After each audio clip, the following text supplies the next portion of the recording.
Hello guys, welcome to अपना reaction zone. और आज हम जिस वीडियो को देखने वाले हैं वो हमारे देश के लिए थोड़ा सीरियस इशू भी है, क्योंकि ये वीडियो है पहलगाम अटैक के बारे में, जो कि 22 अप्रैल को हुआ था।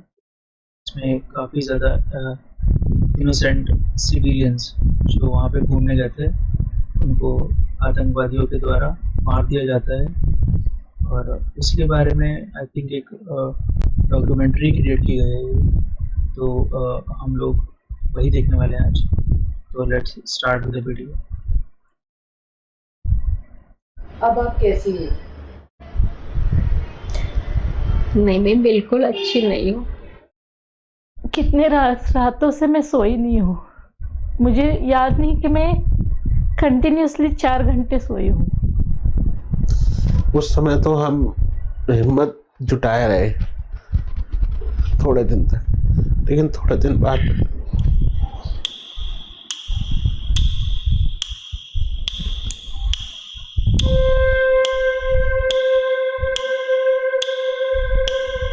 हिंदू हो या मुसलमान, मुसलमान हो कलमा पढ़ो। हमने जवाब दिया हिंदू है। He was shot. मेरे बेटे को 6 गोलियां मारी, 4 गोलियां लगी थी, 3 गोलियां मारी, 4 गोलियां आगे सबके मारी थी। सर पे गोली मारी उसने। 26 tourists dead. This was the worst attack on civilians in India. बहुत बार बोल रहे थे कि मत मारो।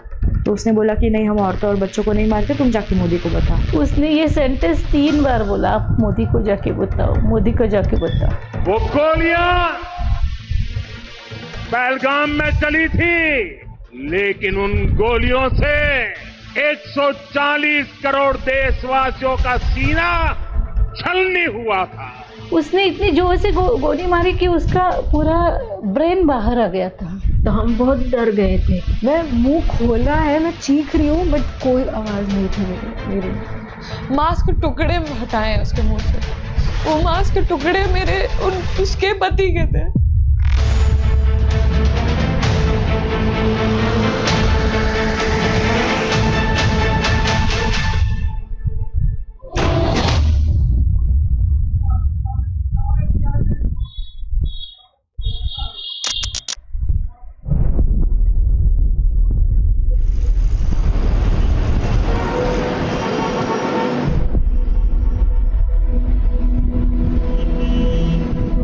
जब मुझे पता चला पापा से कि वो हमें कश्मीर लेके जा रहे हैं, तो हम दोनों रात को साइड में बैठ के रील स्क्रॉल करते थे और हम आइटनरी बना रहे थे। तो पापा ने बोला कि तुम आइटनरी मत बनाओ, वो सब मैंने किया है, तुम बस एंजॉय क्या क्या करना है तुम्हें वो बताओ। मेरी तैयारी चल रही थी, मैं अपनी कभी बहन के साथ या फिर अलग अलग मैंने 1 पीस वगैरह लिए थे, मेरे लिए अलग से कपड़े लिए थे कि जैसे कि मैं वहाँ पर वो बर्फ में शूटिंग करूँगी। 1 हफ्ते के अंदर हमने सब खरीद लिया, मतलब कपड़े से लेके रेनकोट्स के लिए। तो हम गनबोटे अंकल को और आंटी को हमारे कंटिन्यूसली फ़ोन चल रहे थे कि अरे क्या क्या खरीदना है, क्या क्या रखना है, क्योंकि फर्स्ट टाइम इतनी दूर जा रहे हैं। कोई बोल रहा था ठंडी है, कोई बोल रहा था बारिश है, तो सब तैयारी करके गए थे। और साड़ी भी लिए थे, वहाँ कुछ शूटिंग होता है ना, साड़ी पहन के रील बनाने के लिए वो लिए थे, साड़ी भी लिए थे। तीनों ने एक जैसी कलर की साड़ियाँ ली थी कि हम लोग बर्फ़ में शूटिंग करेंगे, वहाँ पर कश्मीर में जा सोनमर्ग गुलमर्ग में करेंगे। तो सब परिवार के लोगों ने ये तय किया कि बहुत दिन से सब लोग एक साथ कहीं नहीं गए। I was very excited for the trip because April May में Kashmir looks very beautiful. So we have been looking on the social media how it is going, the reels coming from the Kashmir bloggers or Indian bloggers. तो जब हम honeymoon पे थे तब family सब लोग ने डिसाइड किया कि वी शुड गो ऑन। यार ये दोनों बहुत मजे कर रहे हैं, अब हम सबको जाना चाहिए, because all of the family were very connected. Srinagar का स्थानीय समय दोपहर 3:20 है और बाहर का तापमान लगभग 12 डिग्री सेल्सियस है। हम आपके सुखद प्रवास की कामना करते हैं।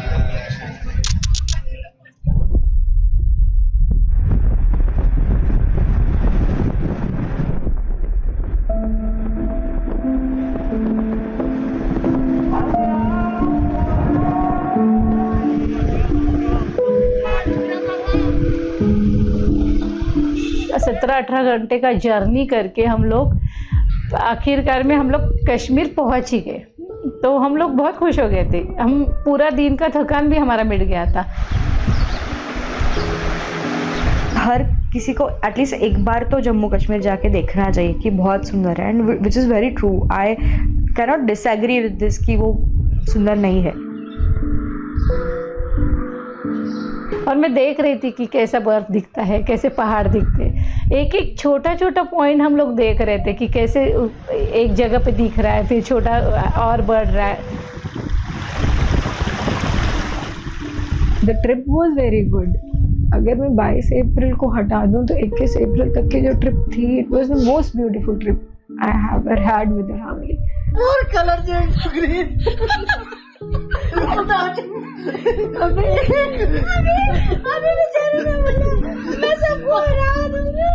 तो हमारा बहुत पीसफुल एंड हैप्पी ट्रिप सब जा रहा था। एंड ये था कि ये लास्ट डे है जो ये एक्सप्लोर कर रहे हैं पहलगाम, एंड देन फिर हम होटल जाएंगे एंड विल चिट चैट और next day will fly back to Kanpur. कि वहाँ पे बेसरन वैली करके एक बहुत ही सुंदर जगह है जिसको मिनी स्विट्जरलैंड बोलते हैं।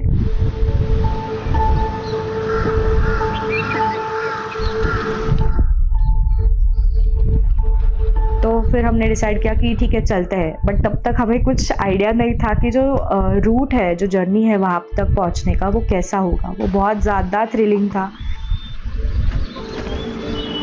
पत्थर ऐसे ऐसे थे, इतने बड़े बड़े मतलब पत्थर। फिर घोड़े वाला एक पैर रखता था इतनी ऊंची पे, फिर नीचे पे ऐसे घोड़े चल रहे थे मतलब। तो वहाँ ये डर था कि नीचे ना गिर जाए हम लोग। आधे रास्ते में एक पॉइंट होता है जहाँ पे वो फोटो शूट करते हैं, तो सबको लाइन से कि फोटो शूट कर लीजिए, रुकते हैं।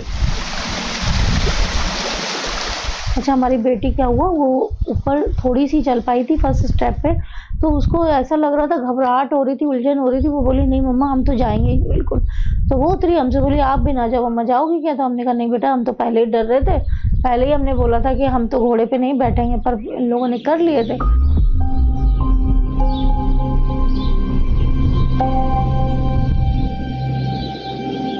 तो मैं दी जे मतलब जीजू और मेरे मदर, मेरे फादर, सबने कहा कि हम लोग चलते, वी आर ओके, चल लेते हैं।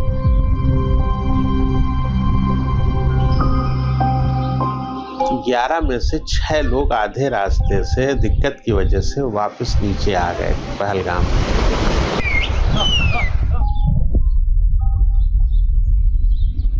ऊपर जाने के बाद आप बिलीव नहीं करोगे कि इतना सुंदर वो पूरा एरिया है। मतलब पूरा 70 मिनट्स का जर्नी करके आप जब ऊपर पहुंचे तो ऐसा लगता है हाँ wow, it is worth climbing 70 minutes.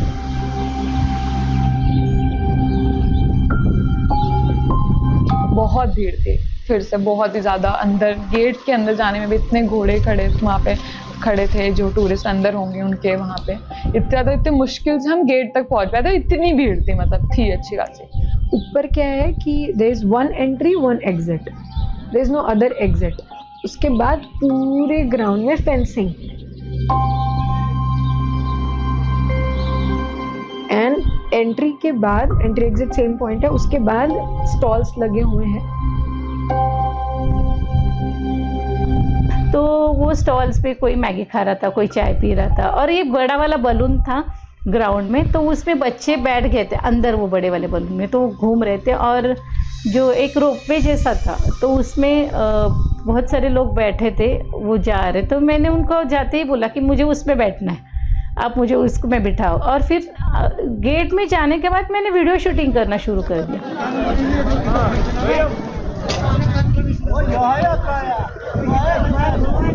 फिर हम लोगों ने साइट सीइंग करना स्टार्ट किया, तो वो फोटोग्राफर उसी के पीछे था कि पहले हमसे फ़ोटो खिंचवा के पैसे लेके फिर भाग जाए नीचे, क्योंकि उसको दूसरी सवारी लेके ऊपर आना था। ऐसा वो कंटिन्यूसली हमें बोल रहा था। फिर वो हमें एक टेंट के पास लेके गया, तो वो टेंट में जो वेंडर्स थे वो कश्मीरी पहराव का रेंट से ये दे रहे थे लोगों को कि रेंट से कपड़े ले लो, फ़ोटो खींचो और वापस दे दो पैसे दे के।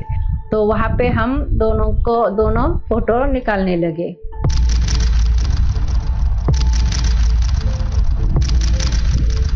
फिर जगदाड़ी फैमिली की भी फिर इच्छा हो गई, वो उनको भी बोला कि आप भी निकालो। वो नहीं निकालने वाले थे फोटो। तो हम लोग बोल रहे थे कि नहीं नहीं, हम वो कश्मीर में शिकारे में हम लोगों को वो फोटो नहीं, क्या मालूम आपको वहाँ पर जाने का होगा या नहीं होगा, कि यहाँ पे व्यू अच्छे है, वहाँ पे मिलेंगे कि नहीं पता नहीं, आप खींच लो। तो फिर हमने डिसाइड किया कि ठीक है हम तीनों भी कर लेते हैं।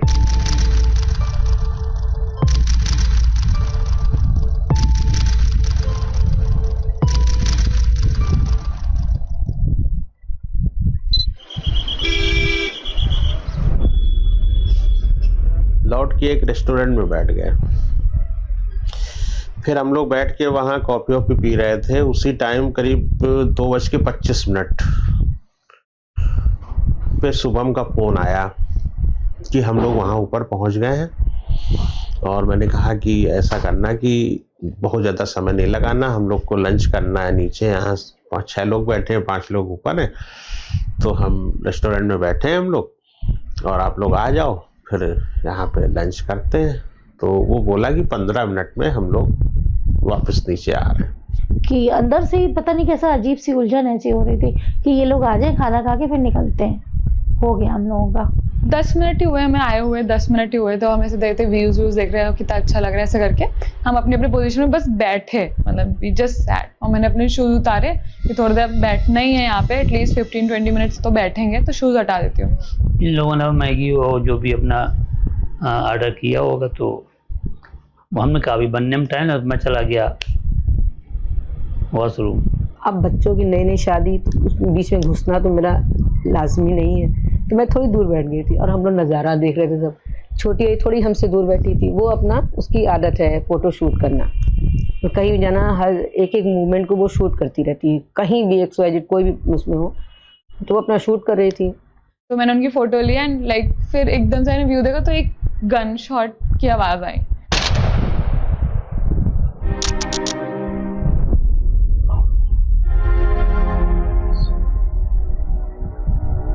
गाड़ियां पीछे चलते यार, तुम मौत ही कश्मीर गेंद है। तो बोला कि पूछा हमने कि ये बंदूक की आवाज़ कैसे क्या, तो वो बोला कि शेर आता है ना तो ऐसी गोली की आवाज़ आती है। तो मुझे ऐसे लगा, यानी कि मेरे दिमाग में ही नहीं था कि कोई टेररिस्ट होगा या फिर कोई पुलिस होगा या मिलिट्री का होगा।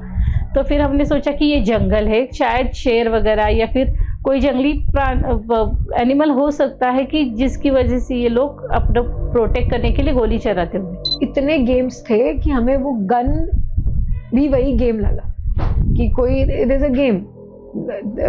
जब आप मेला वगैरह ऐसी चीज़ें लगती हैं या जहाँ पे बहुत सारे गेम्स होते हैं, वहाँ पे शूटिंग गेम आजकल इतने नॉर्मल हो गए हैं कि लोग AK-47 नहीं पहचान पाते। हम और आप नहीं पहचान पाएंगे कि AK-47 है कि क्या है। We do not come from that background.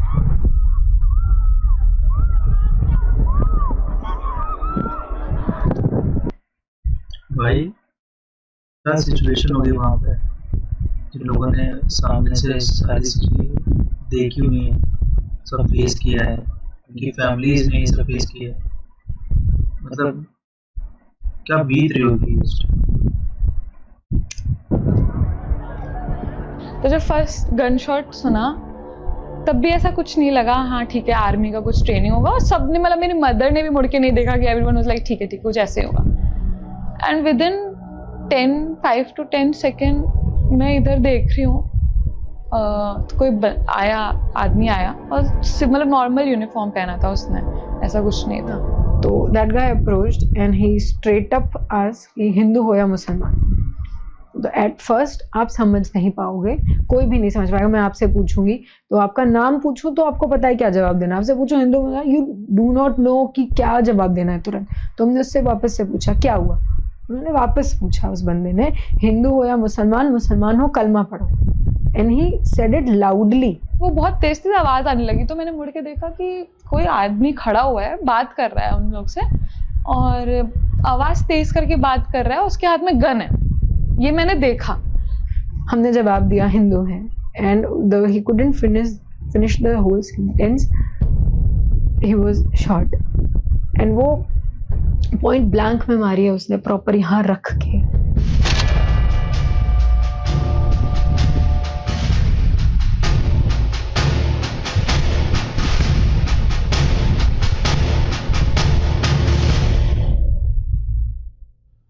और उनका कुछ निकल गया। और मैंने कभी नहीं देखा है किसी का कुछ, मतलब ब्रेन मैंने नहीं देखा है किसी का। तो मुझे तब भी ये लगा कि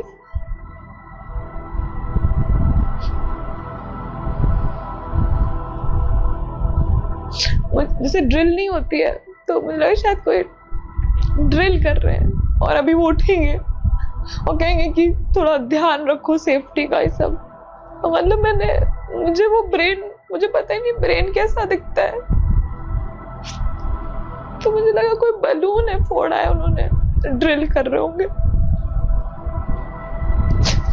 शुभम पर ब्रेन बाहर, वो लड़का इतना खूबसूरत, मेरा बच्चा।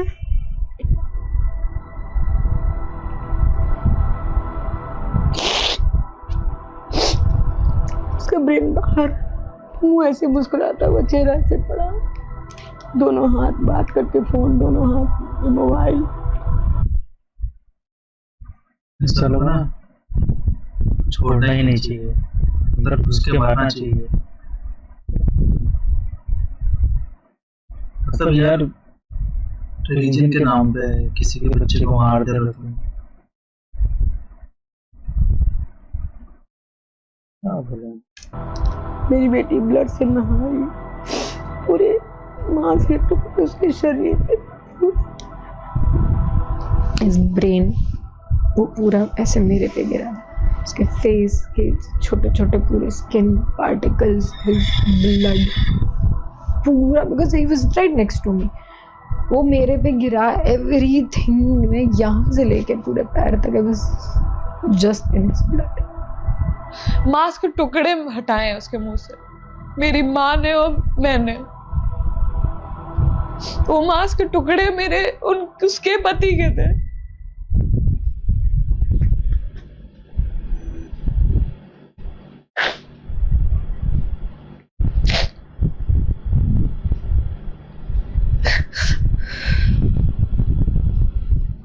वो चेहरा,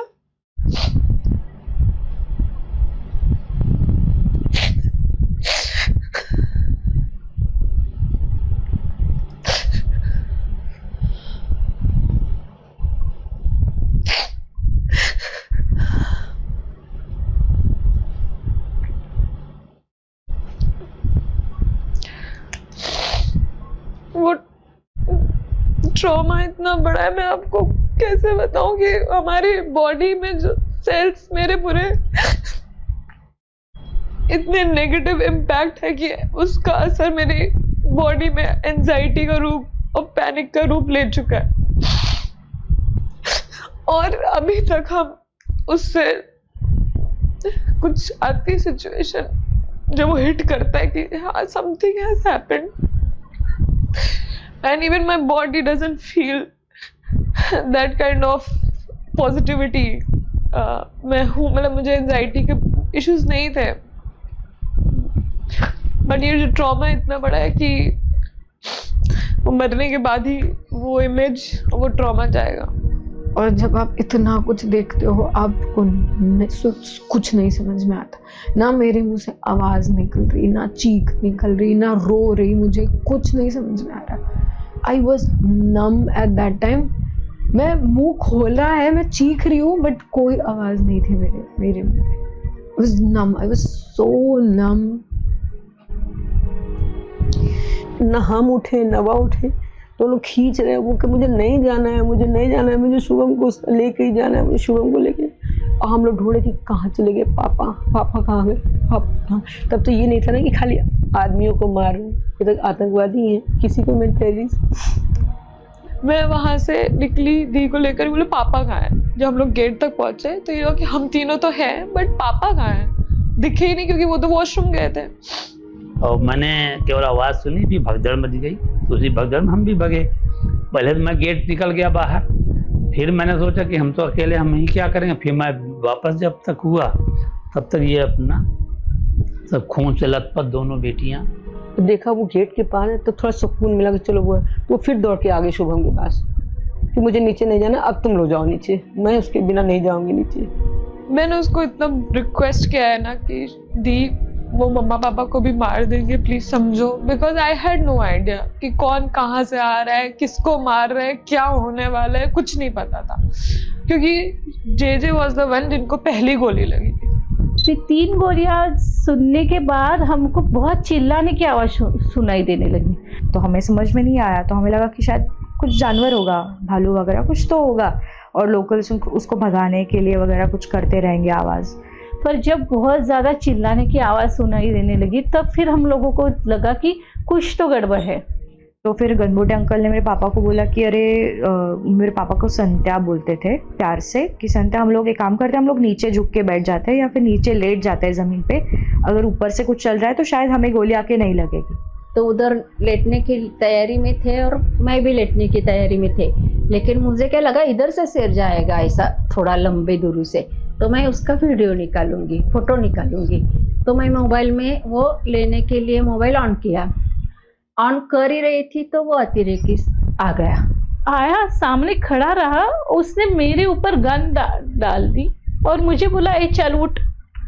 तब तक मैं मेरे स्वामी जी का और मेरे गुरुदत्त का नाम ले रही थी कि अभी हमारा सब खत्म हो गया। तो वो सामने गन डाले हुआ था, तो वो मुझे बोला चल उठ। तो मैंने मैंने हिम्मत की और उसको पूछा कि भैया क्या हुआ, आप लोग हमको क्यों मार रहे? तो उसने गंदी गालियाँ वापस देना शुरू किया और वो मेरे पापा के सामने आ गया। तो मेरे पापा को उसने बोला कि कैप निकाल, तो मेरे पापा ने ठीक है बोला, फिर कैप निकाल दी। तो फिर मेरे पापा ने बोला कि क्या हुआ भैया, मतलब क्या हुआ, आप क्यों लोगों को मार रहे हो करके। तो उसने बोला कि तुम लोगों ने ना हमारा मज़हब ख़राब करके रखा है, तुम लोगों ने ऐसे मोदी को सर पे चढ़ा के रखा है, तुम लोग ऐसा वीडियोस वायरल करते हो कि हम तुम्हारी औरतों को और बच्चों को मारते हैं। हमने कब मारा? हम लोग बोले नहीं भैया हमको नहीं मालूम, हमने ऐसा कोई वीडियो नहीं देखा आपका। तो बोले तुम लोग हिंदू हो, मुसलमान हो? तो ये बोले कि हम हिंदू है, अजान पढ़ो। तो वो बोले कि बोलो आप क्या पढ़ना है, अजान पढ़ो और ऐसे हिंदू हो ऐसा करके उसने उनके एक यहाँ पे सर पे गोली मार दी, यहाँ पे एक गोली मार दी और सीने में एक गोली मार दी। 3-4 गोलियां एकदम धड़ से मार दी। वो एकदम जोर से गिर गया और हम लोग देख रहे थे और हम लोग बोले थे कि भैया क्यों मार रहे, हमको क्यों मारे, आप मत मारो, हम लोगों को मत मारो। हम लोग उसको बहुत बार बोल रहे थे कि मत मारो। वो ख़त्म ही नहीं होता है कि वो मेरे सामने आके गनबोटे अंकल को लात मारता है। तो जब पापा को फायरिंग किया ना, तो गनबोटे अंकल ने मेरा हाथ ऐसा पकड़ा हुआ था, तो उन्होंने मेरा हाथ ऐसा प्रेस किया, क्योंकि उन्होंने देखा कि अपने जो एकदम नज़दीकी अपना करीबी बेस्ट फ्रेंड जिसको हम बोलते हैं, भाई, छोटे भाई जैसा, उसको गोली मारते हुए उन्होंने अपने आंखों से देख लिया और उनको पता था कि नेक्स्ट शायद मैं ही होगा या फिर जो भी हम 5 लोगों में से वो मर जाएगा।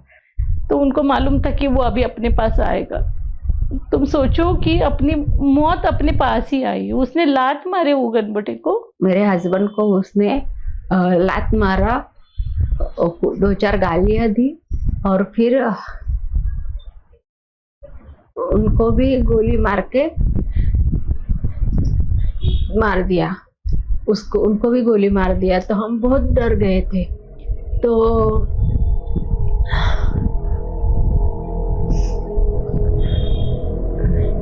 पीछे से फटक करके 3 गोलियां मार दी। उनकी आँख बाहर आ गई थी और पूरा ब्लड नीचे हो गया था और वो जो गनबोटे आंटी थी उनके पूरा पैंट ब्लड से भर गया था।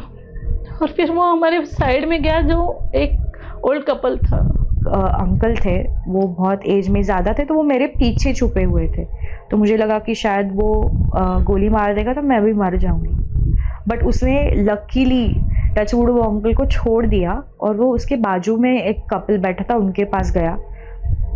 वो जो आंटी थी वो अपने पति को ऐसे छुपा रही थी पीछे कि भैया प्लीज़ मत मारो, मेरे पति को प्लीज़ मत मारो। वो लड़का जो मारने आया था वो इतना गुस्से में था कि उसको पता नहीं चल रहा था कि वो कितना गोलियां मार रहा है।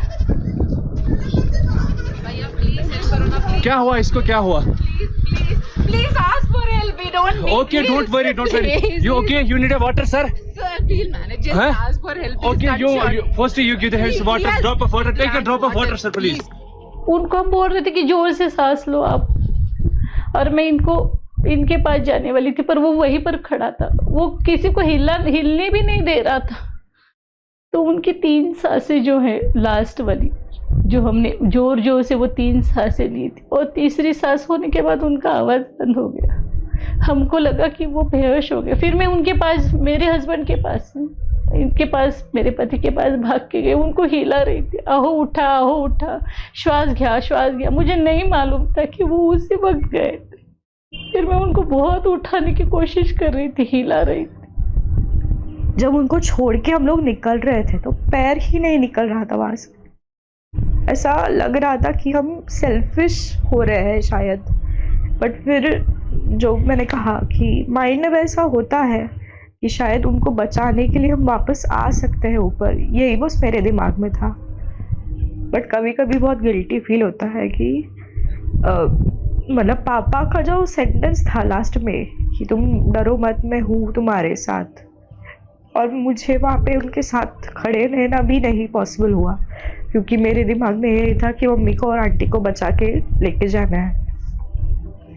मेरा मन नहीं था कि उनको मैं वहाँ पे छोड़ के आ जाऊँ। मैं अपने हस्बैंड के सिवा मेरी मम्मी के घर भी नहीं रही इतने सालों से, पर मुझे वहाँ पर उनको छोड़कर आना पड़ा। मैं कितने दिन तक अब खुद को गिल्टी फील कर रही थी कि मैं उनको छोड़कर क्यों आ गई वहाँ से।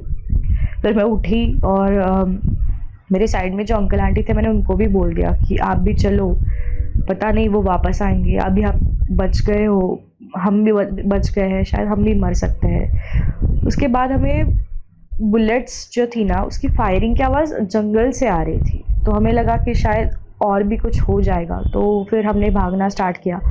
जो टेंट था वहाँ से गेट बहुत ज़्यादा दूर था। फिर हम लोग गेट के वहाँ पे आए तो हमने देखा कि एक इंसान को पूरा कपड़ा निकाला हुआ था, वो पूरा खून से लथपथ था, पर उस वक्त हमें नहीं मालूम था कि वो कोई मुस्लिम आदमी था।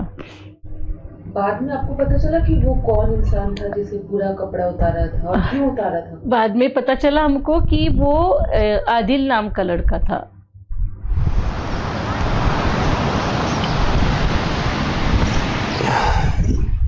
मेरा नाम सईद नौशाद हुसैन शाह है। मैं शहीद सईद आदिल हुसैन शाह का छोटा भाई हूँ।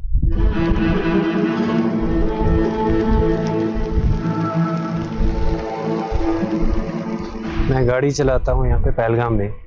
तो मैं औरव वैली से होके अपने गेस्ट को चंदनवाड़ी लेके जा रहा था।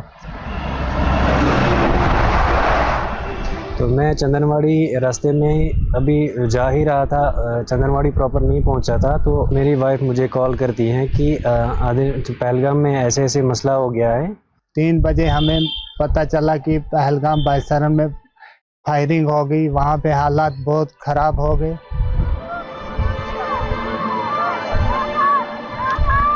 3, 4, 5 कॉलें की तो उन्होंने फ़ोन रिसीव नहीं किया। तो फिर मैंने वाइफ को बोला कि उनका फ़ोन लग रहा है लेकिन वो फ़ोन नहीं रिसीव कर रही। तो फिर हमारे भाई गया, नौशाद भैया गया, चचेरे भाई गए, वो थाने पे उस लोगों ने रिपोर्ट डाली। तो वहाँ पे वापस आए, उन थाने वालों ने बोला कि आप घर चले जाओ, जैसे हमें पता चलेगा तो हम आप लोगों को बता देंगे।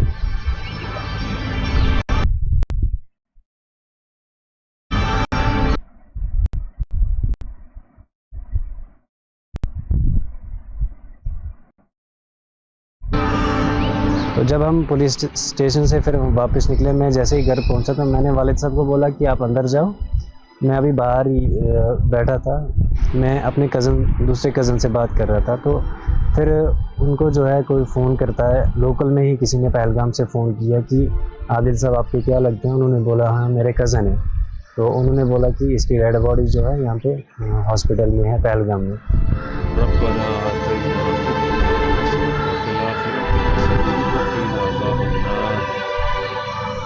तो फिर रात वहाँ श्रीनगर लेके चले गए उसको। तो हम जब वहाँ पे पहुँचे श्रीनगर में तो एक लेडी जो है वो ज़ारो कतार रो रही थी, वो बहुत रो रही थी। तो उनको मैंने थोड़ा दिलासा देने की कोशिश की। मैंने उनको बोला कि सिस्टर आप ज़्यादा मत रो, आप बीमार हो जाओगे। तो फिर उन्होंने मुझे तफसीलन बोला कि जब वहाँ पे गोलियाँ चली तो हमें ऐसा लगा कि पटाखे फूट रहे हैं।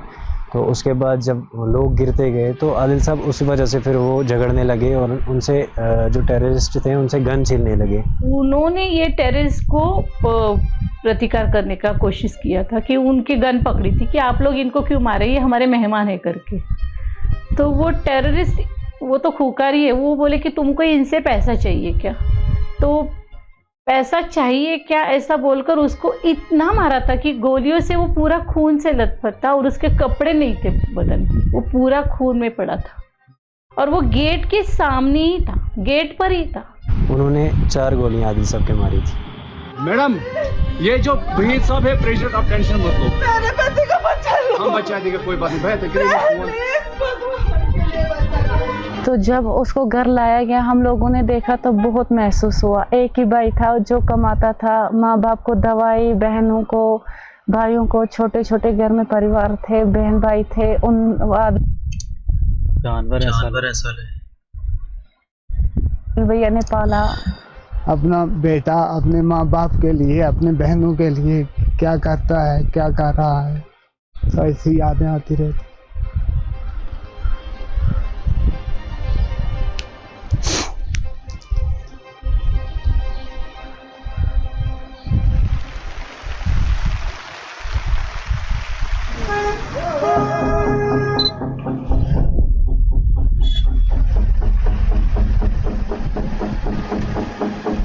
मेरे आदमी ने मुझे फ़ोन किया 2:20 कि रऊफ भैया यहाँ तो कुछ निकाबपोश लोग हैं, फायरिंग हो रही है यहाँ पे। तो मुझे एक शौक सा लगा, मुझे लगा कि ये शायद मजाक कर रहा है।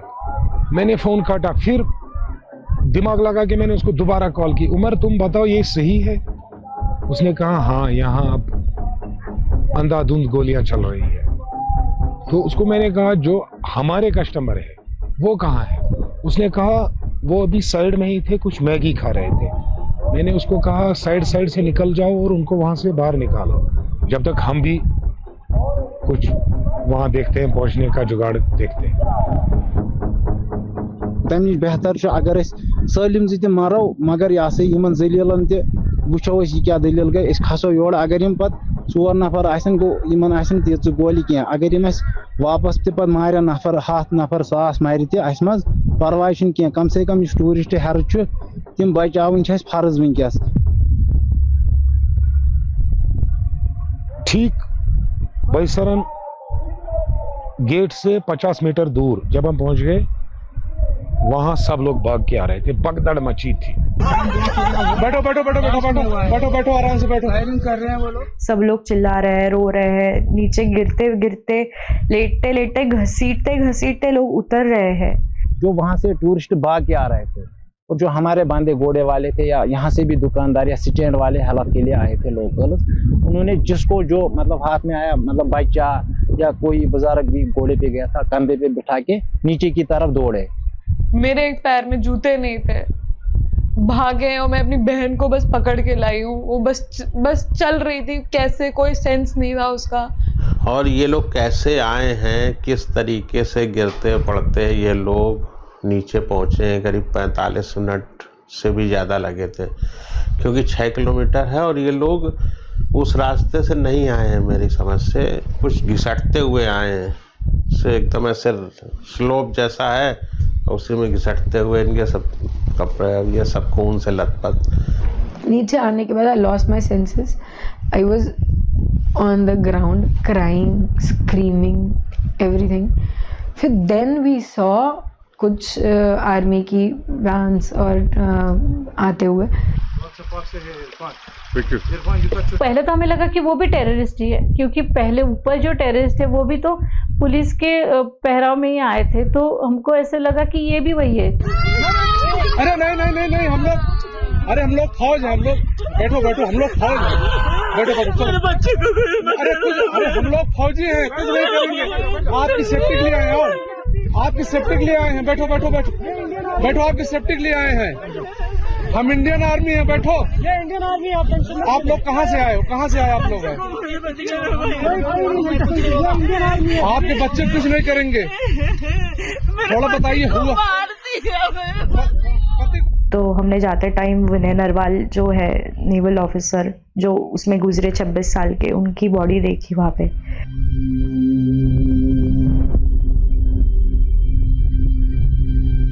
बच्चे 20 तारीख को मेरे पास से गए थे गुरुग्राम, 21 तारीख की उनकी फ्लाइट थी श्रीनगर की, वहाँ चले गए। सेम डे उनको पहलगाम जाना था।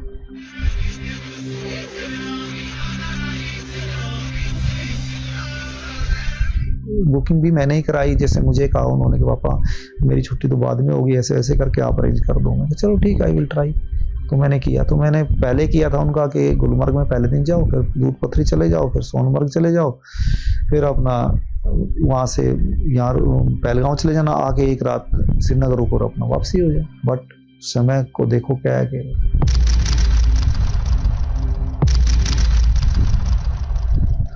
दोनों बच्चे ने मतलब कहा कि पहले दिन वाइसरन चलते हैं। तो फिर पहले दिन वहाँ गए, बोले पापा ऐसे कराओ बुकिंग। तो मैंने रीबुक कराया, रीशेड्यूल कराया आइटनरी उसका सारा का सारा, तो करवाई मैंने ये।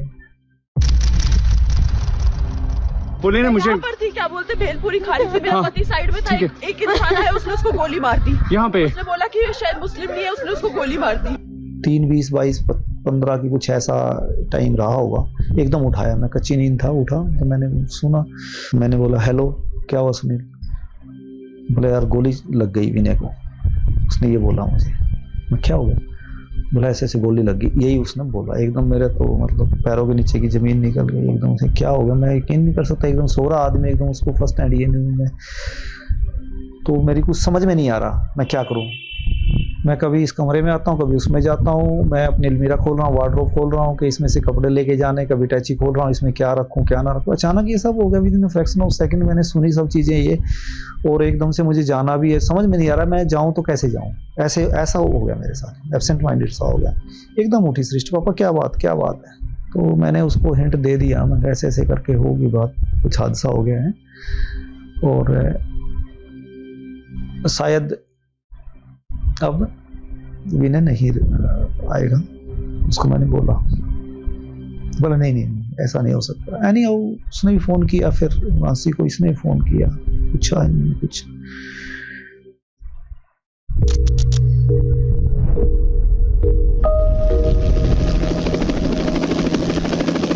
जितने भी वहाँ पे लोग थे उन सबको एयरलिफ्ट करवा के हॉस्पिटल लाया गया था एयर एम्बुलेंस से।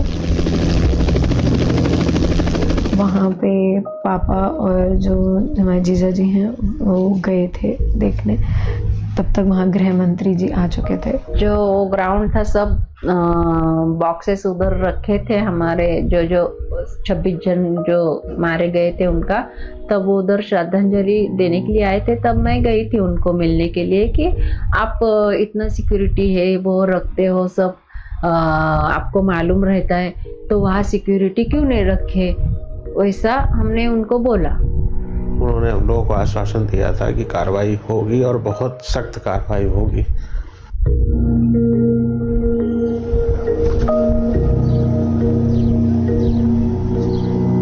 मेरे हस्बैंड घर में हमेशा लेट आते थे और मैं उनकी राह देखती थी। मेरे 28 साल की जर्नी में मैंने उनकी राह देखी, वो घर कब आएंगे।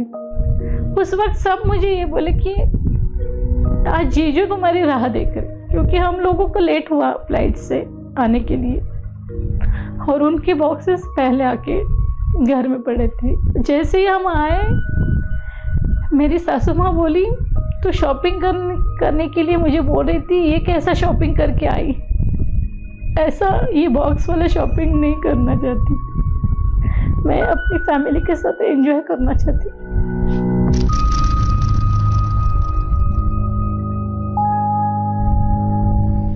आई टेल यू, सबसे बड़ा पेन पता है वहाँ पे मेरे लिए क्या था?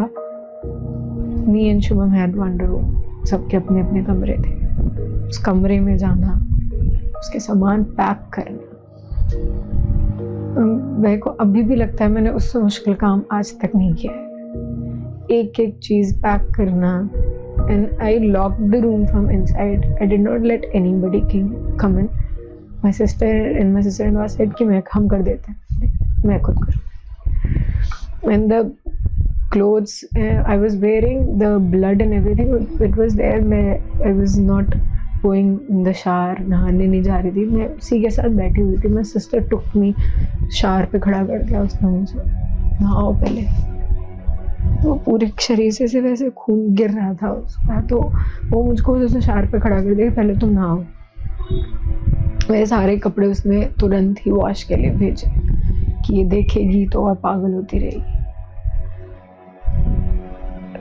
सब पैक करना, उसके एक एक कपड़े रखना, उसका trolley, going back 11, coming back 10.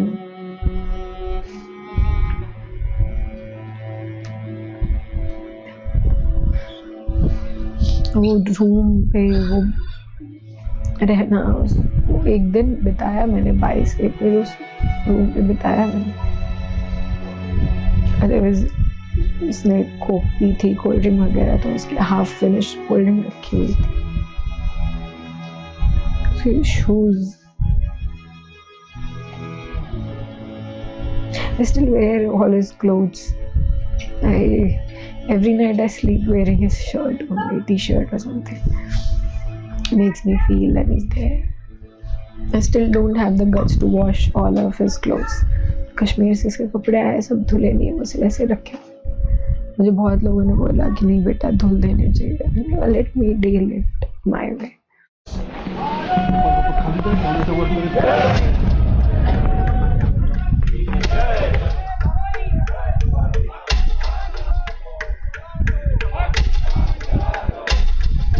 हम जब आए ना, उससे पहले पूरी प्रिपरेशन सब हो गई थी. मैंने बस कॉल पे आखिरी बार ये बात की थी कि मेरे आने से पहले पापा को कोई भी हाथ नहीं लगाएगा, क्योंकि उनके सारे जो लास्ट राइट्स हैं वो मैं खुद करूँगी.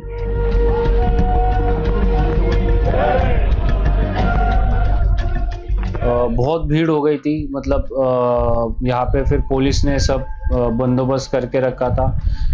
तो हमको तो मतलब मुझे पर्सनली तो कुछ समझ में नहीं आ रहा था, क्योंकि मैं ट्रॉमाटाइज्ड ही था कि क्या हो गया, वही डाइजेस्ट हुआ नहीं था मेरे से. सब गली वाले वगैरह थे, रास्ता उधर का बंद किया हुआ था सब पूरा. इतनी भीड़ थी घर में, पूरा कानपुर बंद था. कानपुर के आसपास के लोग, पूरे Kanpur, everybody was at a door step. इतने लोग, इतने सारे लोग कि मुझे सिर्फ सर दिख रहे हैं. जहाँ मैं देख रही हूँ वहाँ सिर्फ भीड़ दिख रही है, इतने लोग थे वहाँ पे. The moment when they were taking him for the last ride on 24th, तब कुछ पूजा होती है, तो उस the zip up वाले में he was in that. तो जब वो खोला गया तो I could hold his hand. मैं बहुत देर तक उसका हाथ पकड़ के बैठी थी वहीं पे.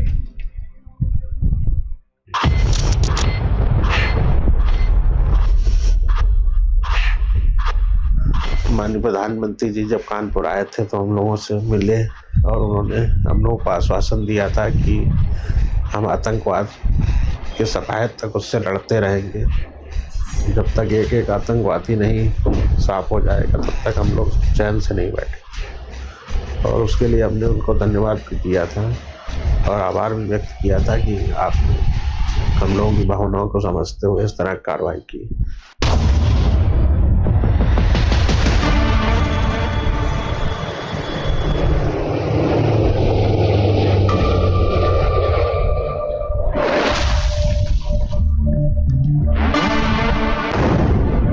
Indian military, Indian armed forces have launched Operation Sindoor, hitting terrorist infrastructure in Pakistan and Pakistan-occupied Kashmir.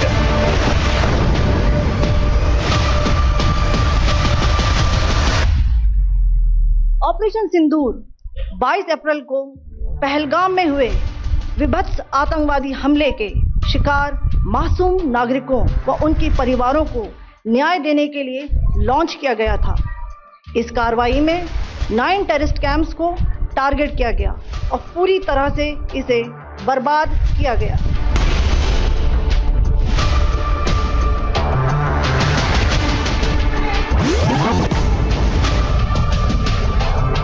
आतंकियों ने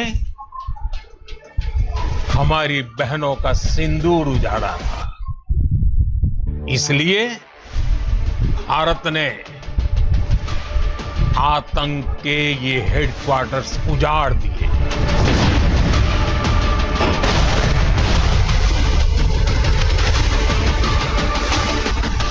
जिस दिन ऑपरेशन सिंदूर की न्यूज़ आई और रात को 1:30 बजे वो ऑपरेशन सिंदूर हुआ था, सुबह 4 बजे हमें फ़ोन आए और हमें पता चला कि तब ना ऐसा लग रहा था कि ठीक है यार ऑपरेशन सिंदूर हुआ है, बट जो 4 लोग हैं ना जिन्होंने ये किया है कांड, वो क्यों नहीं मरे हैं अभी तक। जिस दिन ऑपरेशन महादेव हुआ ना, उस दिन ऐसा लगा कि हाँ, हमें थोड़ा सा कह सकते हैं कि हमें एक जस्टिस सर्व किया गया है। ऑपरेशन महादेव में सुलेमान उर्फे फैजल जट अफगान और जिब्रान ऑपरेशन महादेव में मारे गए। सरकार ने तो अपना काम कर लिया, उसका तो बहुत बहुत बहुत धन्यवाद मोदी जी का और सरकार का, सबका। लेकिन पति तो नहीं आया वापस। मुझे सेटिस्फाइंग क्या लगा पता है आपको, जब मेरे पास उनकी फ़ोटोज़ आई थी एनआईए के थ्रू, और क्योंकि मैंने एक को आइडेंटिफाई किया ही था और बाकी के जो 3 लोग आइडेंटिफाई हुए थे वो कुछ अलग लोगों से आइडेंटिफाई हुए थे, मतलब जो बाकी के विक्टिम फैमिलीज थी उनके फ़ोटोज़ में वो लोग दिखे थे, तो दे गॉट आइडेंटिफाइड। तो जिस तरीके से उसने मेरे पापा को मारा था ना, मतलब गोली सिर पे मारी थी, उसकी एक आँख खुली रह गई थी, गनबोटे अंकल का एक आँख फूटा हुआ था, उनकी पीठ पे लगा हुआ था, बीच में लगा हुआ था, the same way his dead body was. वो सबसे ज़्यादा सेटिस्फाइंग था मेरे लिए कि जिस तरीके से उसने हम लोगों के लोगों को मारा, उसी तरीके से, उससे भी गंदे तरीके से उसको हमारी इंडियन आर्मी ने मतलब पूरा छलनी कर दिया था उसकी बॉडी का। It's very important to finish off the terrorism because as I said, it's a गंदे कीड़े की तरीके बढ़ रहा है, जो ख़त्म होना बहुत ज़रूरी है।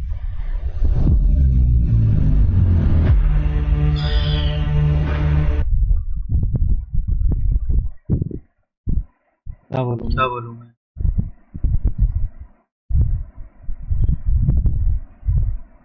मुझे नहीं आ रहा यार।